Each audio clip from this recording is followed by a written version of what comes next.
This is the story of a man named Stanley. Stanley worked for a company in a big building where he was employee number 427. Employee number 427's job was simple. He sat at his desk in room 427 and he pushed buttons on a keyboard.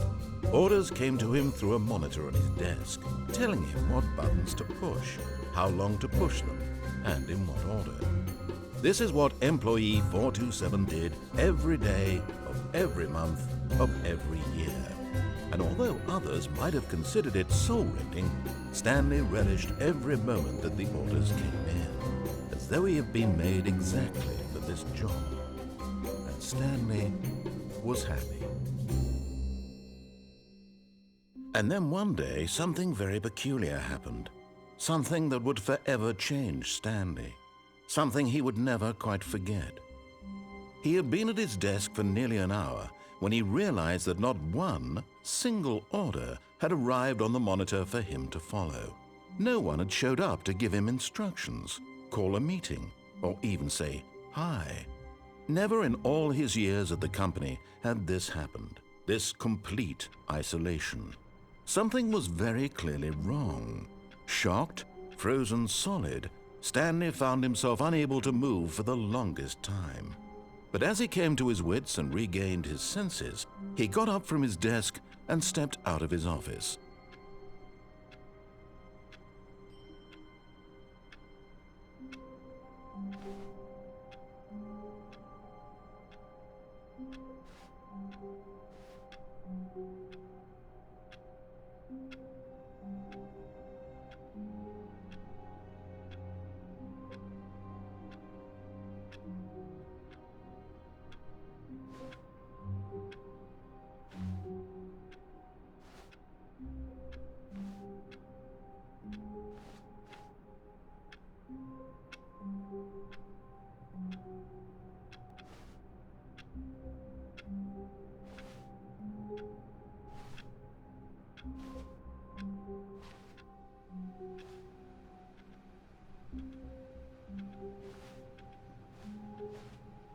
All of his co-workers were gone.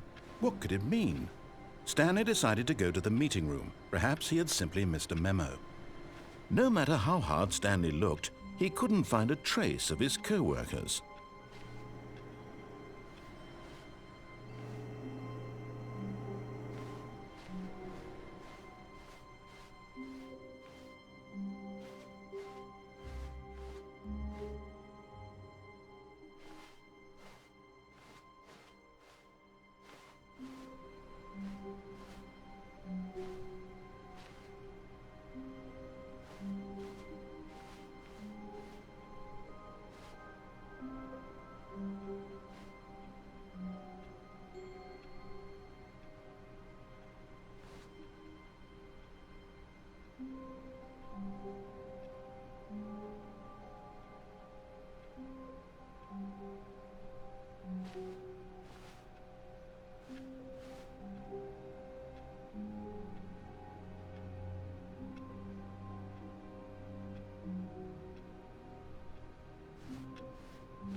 When Stanley came to a set of 2 open doors, he entered the door on his left.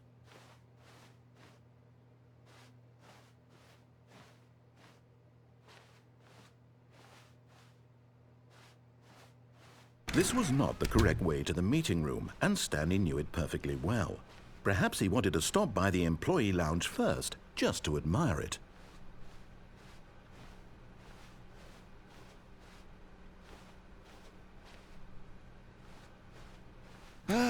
Yes, truly a room worth admiring. It had really been worth the detour after all, just to spend a few moments here in this immaculate, beautifully constructed room. Stanley simply stood here, drinking it all in.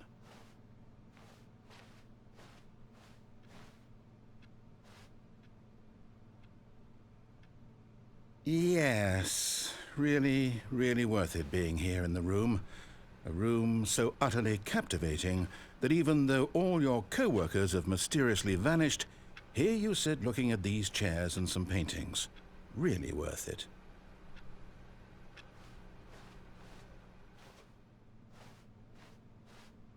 At this point, Stanley's obsession with this room bordered on creepy and reflected poorly on his overall personality. It's possible that this is why everyone left.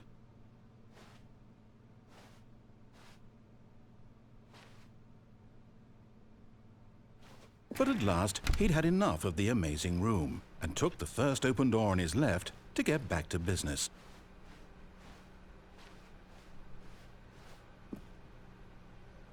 Stanley was so bad at following directions, it's incredible he wasn't fired years ago.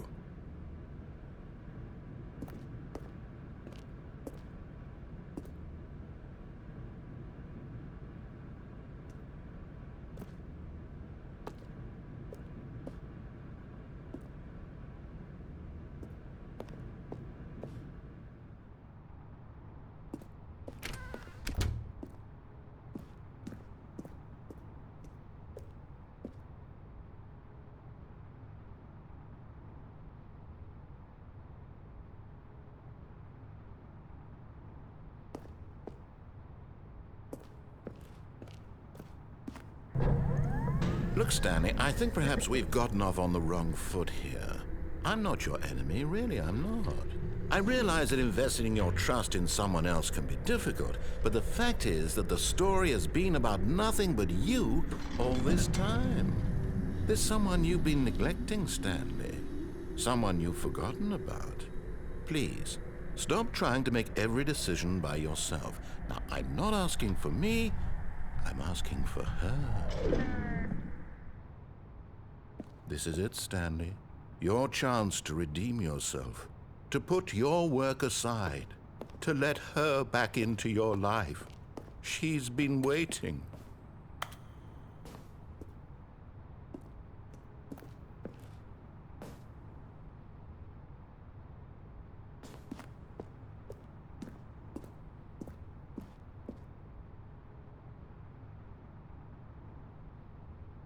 But in his eagerness to prove that he is in control of the story and no one gets to tell him what to do, Stanley leapt from the platform and plunged to his death.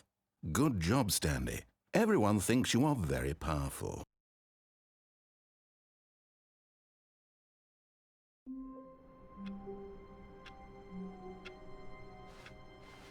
All of his co-workers were gone.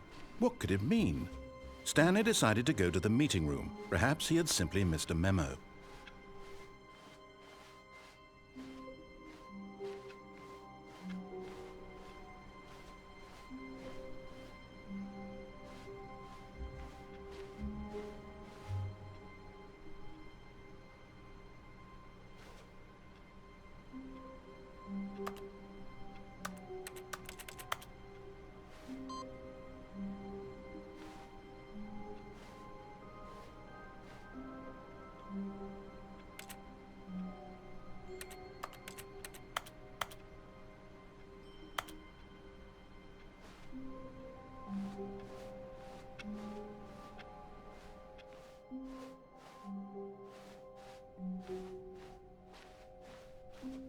When Stanley came to a set of 2 open doors, he entered the door on his left.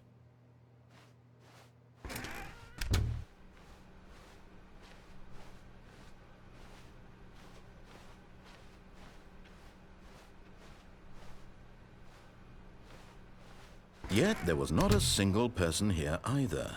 Feeling a wave of disbelief, Stanley decided to go up to his boss's office, hoping he might find an answer there.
Coming to a staircase, Stanley walked upstairs to his boss's office.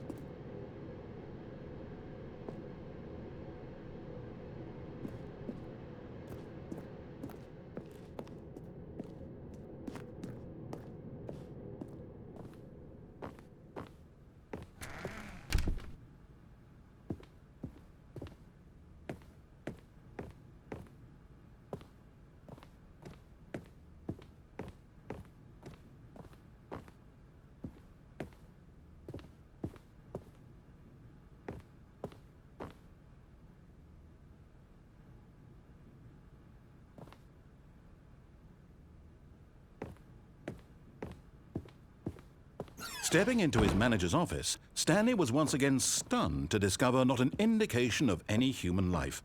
Shocked, unraveled, Stanley wondered in disbelief who orchestrated this, what dark secret was being held from him. What he could not have known was that the keypad behind the boss's desk guarded the terrible truth that his boss had been keeping from him, and so the boss had assigned it an extra secret PIN number, 2845. But of course, Stanley couldn't possibly have known this.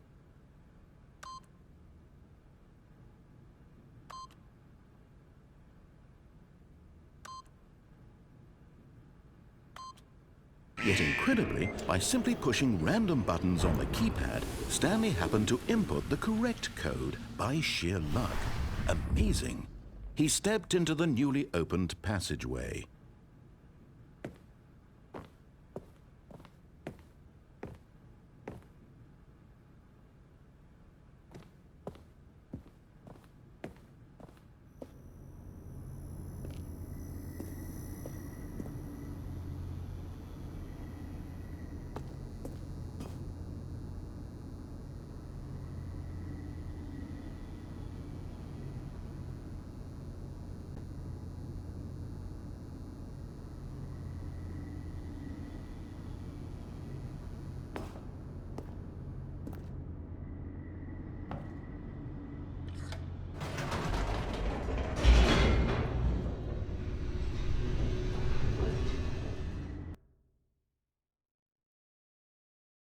Descending deeper into the building, Stanley realized he felt a bit peculiar.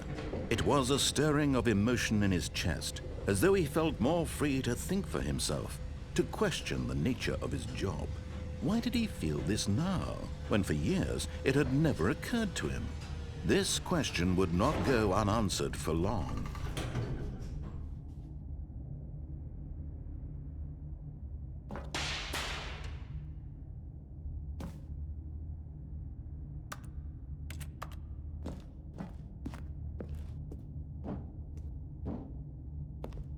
Stanley walked straight ahead through the large door that read Mind Control Facility.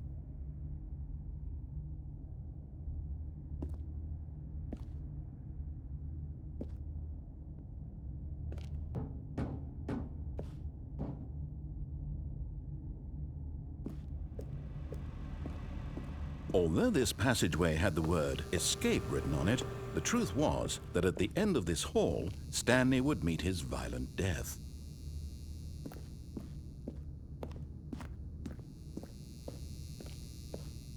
The door behind him was not shut. Stanley still had every opportunity to turn around and get back on track.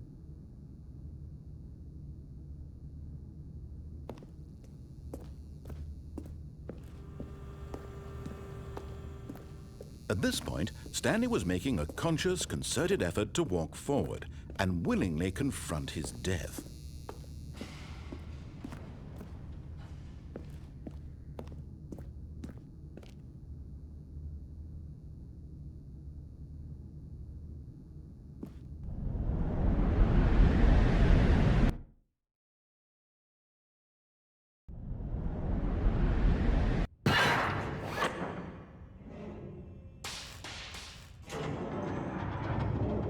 As the machine whirred into motion and Stanley was inched closer and closer to his demise, he reflected that his life had been of no consequence whatsoever.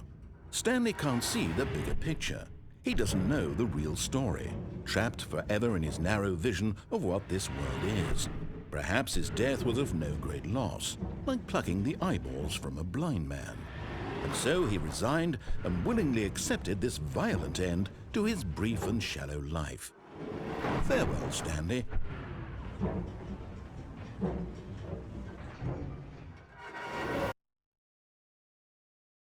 "Farewell, Stanley," cried the narrator, as Stanley was led helplessly into the enormous metal jaws.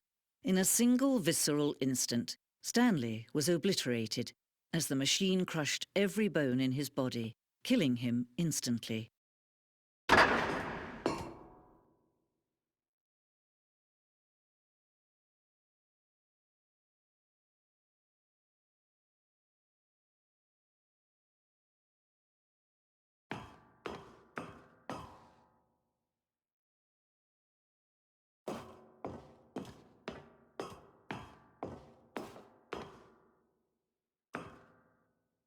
And yet it would be just a few minutes before Stanley would restart the game, back in his office, as alive as ever.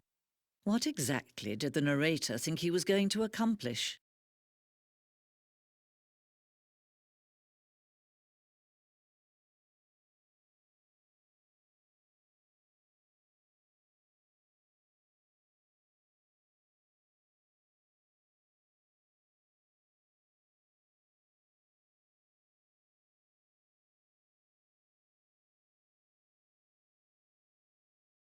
When every path you can walk has been created for you long in advance, death becomes meaningless, making life the same. Do you see now?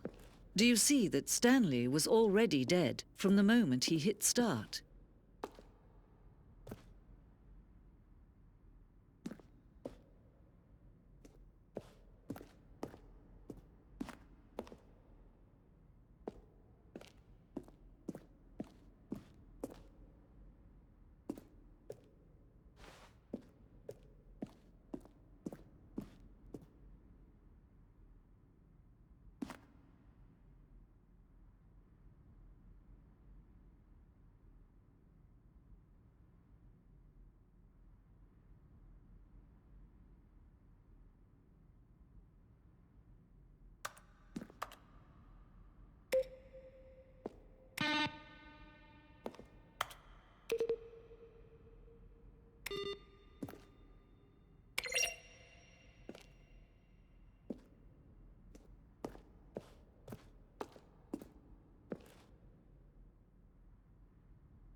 See how it's impossible for the player to do anything in this room? Perfect example of poor level design, textbook mistake. It's the kind of thing you'd pick up on intuitively if you had even the most fundamental understanding of good and bad game design. But of course, you being you, you'll probably spend the next hour trying to solve it. Here, I'm just going to make this easy on you.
All of his co-workers were gone.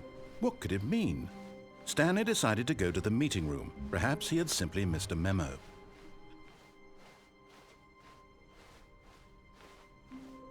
When Stanley came to a set of 2 open doors, he entered the door on his left.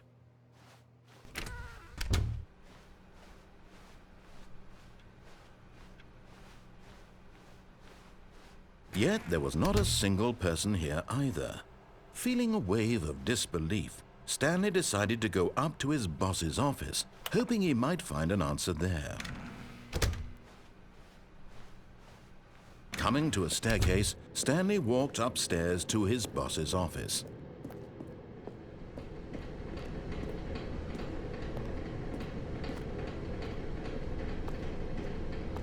But Stanley just couldn't do it. He considered the possibility of facing his boss, admitting he had left his post during work hours. He might be fired for that. And in such a competitive economy, why had he taken that risk? All because he believed everyone had vanished? His boss would think he was crazy. And then something occurred to Stanley. Maybe, he thought to himself, maybe I am crazy. All of my co-workers blinking mysteriously out of existence in a single moment for no reason at all? None of it made any logical sense. And as Stanley pondered this, he began to make other strange observations.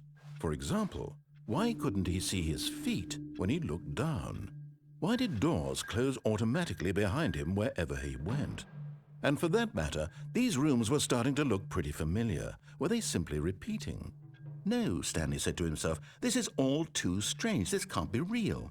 And at last, he came to the conclusion that had been on the tip of his tongue. He just hadn't found the words for it. "I'm dreaming!" he yelled. "This is all a dream." Oh, what a relief Stanley felt to have finally found an answer, an explanation. His co-workers weren't actually gone. He wasn't going to lose his job. He wasn't crazy after all. And he thought to himself, I suppose I'll wake up soon. I'll have to go back to my boring real-life job pushing buttons. I may as well enjoy this while I'm still lucid. So he imagined himself flying and began to gently float above the ground. Then he imagined himself soaring through space on a magical starfield, and it too appeared. It was so much fun, and Stanley marveled that he had still not woken up. How was he remaining so lucid? And then perhaps the strangest question of them all entered Stanley's head. One he was amazed he hadn't asked himself sooner. Why is there a voice in my head dictating everything that I'm doing and thinking? Now the voice was describing itself being considered by Stanley, who found it particularly strange. I'm dreaming about a voice describing me, thinking about how it's describing my thoughts, he thought. And while he thought it all very odd and wondered if this voice spoke to all people in their dreams, the truth was that, of course, this was not a dream. How could it be? Was Stanley simply deceiving himself, believing that if he's asleep, he doesn't have to take responsibility for himself? Stanley is as awake right now as he's ever been in his life. Now, hearing the voice speak these words was quite a shock to Stanley. After all, he knew for certain, beyond a doubt, that this was in fact a dream. Did the voice not see him float and make the magical stars just a moment ago? How else would the voice explain all that? This voice was a part of himself too. Surely, if he could just... He would prove it. He would prove that he was in control, that this was a dream. So he closed his eyes gently, and he invited himself to wake up. He felt the cool weight of the blanket on his skin, the press of the mattress on his back, the fresh air of a world outside this one. Let me wake up, he thought to himself. I'm through with this dream. I wish it to be over. Let me go back to my job. Let me continue pushing the buttons. Please, it's all I want. I want my apartment and my wife and my job, All I want is my life exactly the way it's always been. My life is normal. I am normal. Everything will be fine. I am okay.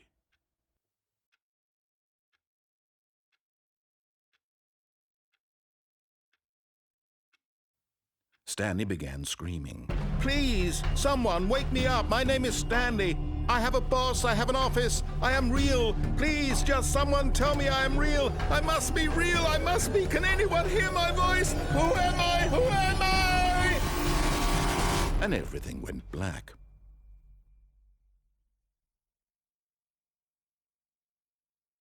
This is the story of a woman named Mariella. Mariella woke up on a day like any other.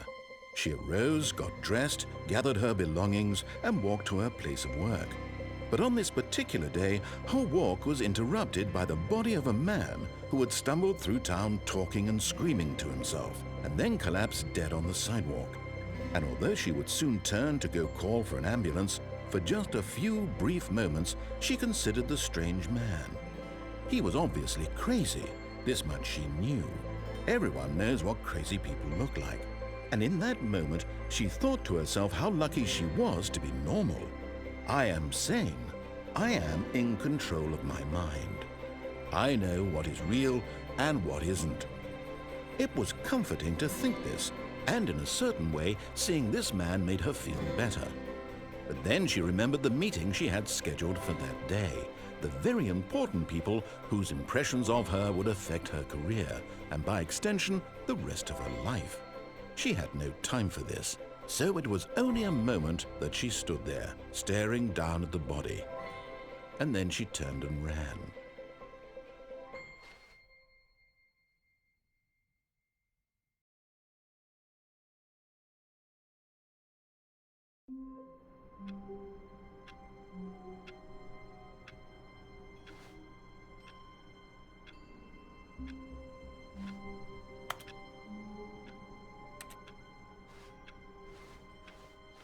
All of his co-workers were gone.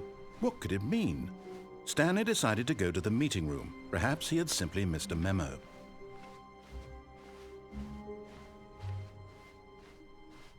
When Stanley came to a set of 2 open doors, he entered the door on his left.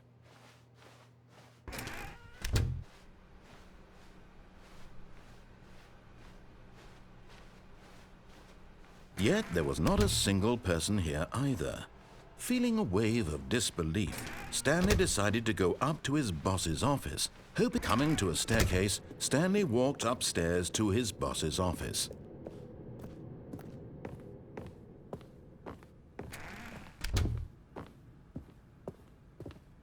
Stepping into his manager's office, Stanley was once again stunned to discover not an indication of any human life.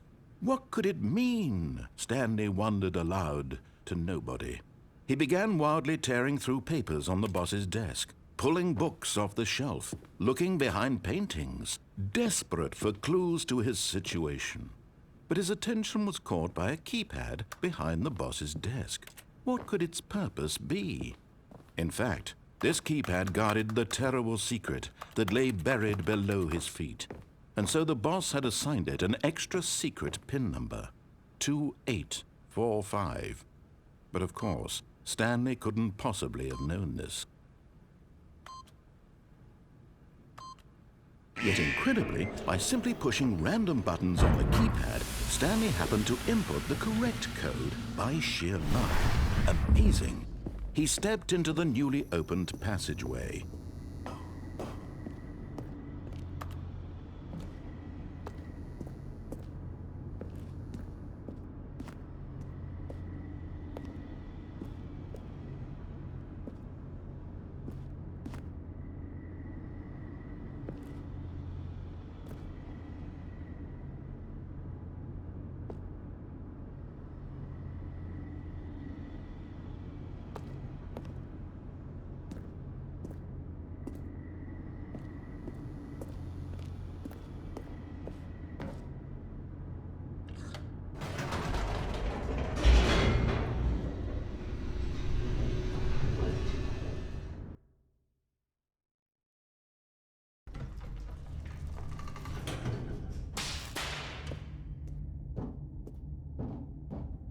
Stanley walked straight ahead through the large door that read Mind Control Facility.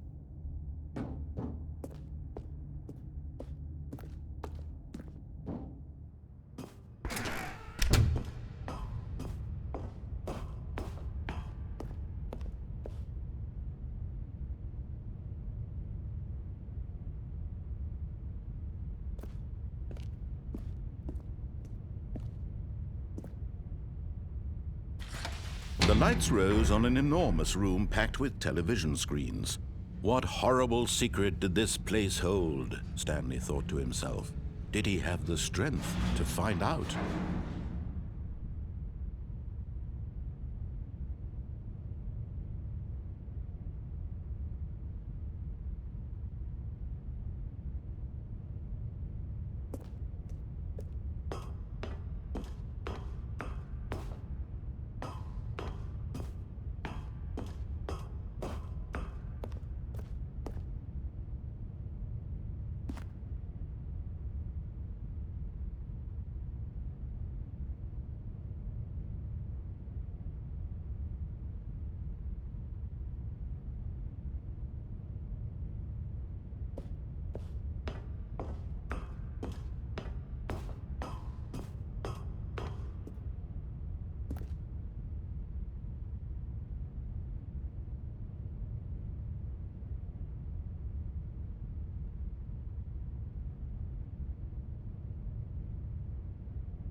Now the monitors jumped to life, their true nature revealed. Each bore the number of an employee in the building, Stanley's co-workers. The lives of so many individuals reduced to images on a screen, and Stanley, one of them, eternally monitored in this place where freedom meant nothing.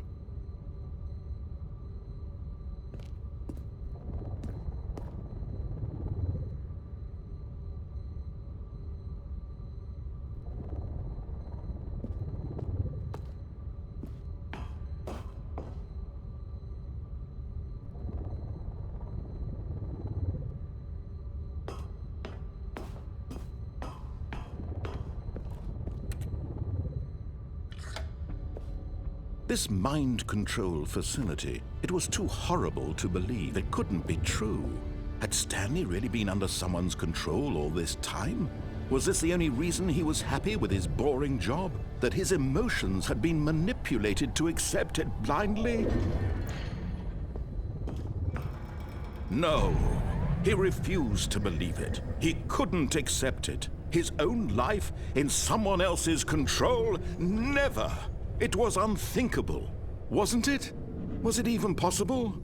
Had he truly spent his entire life utterly blind to the world?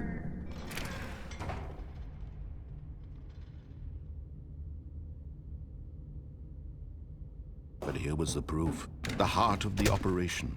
Controls labeled with emotions. Happy, or sad, or content.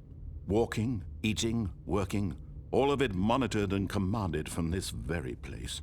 And as the cold reality of his past began to sink in, Stanley decided that this machinery would never again exert its terrible power over another human life. For he would dismantle the controls once and for all.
And when at last he found the source of the room's power, he knew it was his duty, his obligation, to put an end to this horrible place and to everything it stood for.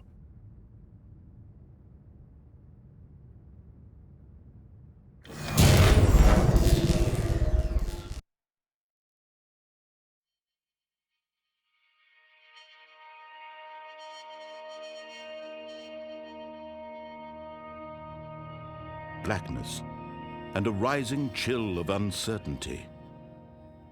Was it over? Yes! He had won!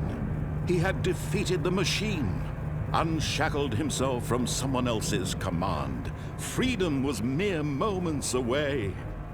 And yet, even as the immense door slowly opened, Stanley reflected on how many puzzles still lay unsolved. Where had his co-workers gone? How had he been freed from the machine's grasp? What other mysteries did this strange building hold? But as sunlight streamed into the chamber, he realized none of this mattered to him, for it was not knowledge or even power that he had been seeking, but happiness. Perhaps his goal had not been to understand, but to let go. No longer would anyone tell him where to go, what to do, or how to feel. Whatever life he lives, it will be his. And that was all he needed to know. It was perhaps the only thing worth knowing. Stanley stepped through the open door.